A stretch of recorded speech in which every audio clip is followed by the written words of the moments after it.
وين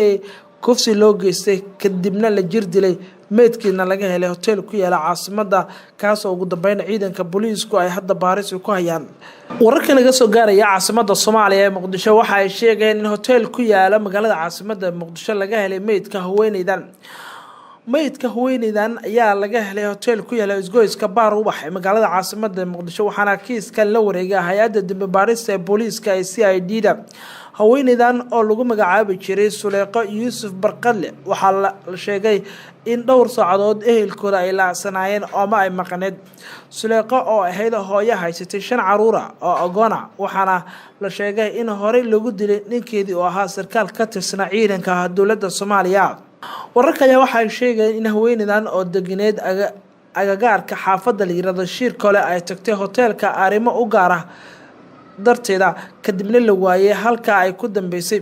ugu dambeysay waxa la helay saacado kadib meedkeeda ciidanka booliiska ayaa hotelka gaaray waxaana la xiray qaar kamid ah maamulka iyo shaqaalaha hotelka oo meedka gabadhana waxa la geeyay isbitaalka Digfeer sidaas waxa noo sheegay qof kamid ah ehelada gabadha wararka qaar waxay sheegeen inuu jiro tuhmo la xiriira in gabadha la sumeeyay taas oo keentay in meedkeeda baaris markii lagu sameeyay laga waayo wax jirdila laakiin dhaqaatiirtu waxay sheegeen in baarista la sameeyay in gabadha kufsi loo geystay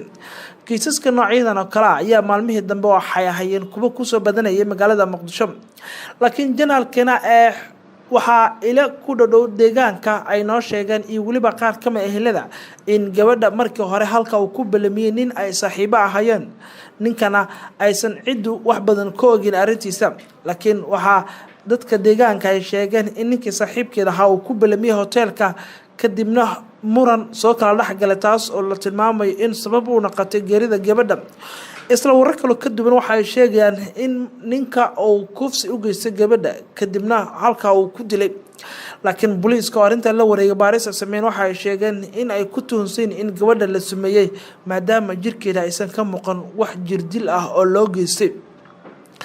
dhacdooyinka noocan oo kale ayaa kuwa inta badan mararka qaar ka dhaca caasimada mana jirto tallaabooyin ay booliisku ay qaadaan ama shakhsiyaad loo soo qabqabto laakiin booliiska ayaa hadda waxay u xiriireen arintani dad kamid ah kuwa hotelka lahaa iyo shaqaalaha hotelka ka shaqeynaya oo la weydiinayo sida falka u dhacay qaabka loogu kireeyay ninkan hotelka yimid waxa la sheegay in ninka gabadha hotelka ku balamiyay in halka uu ka baxsaday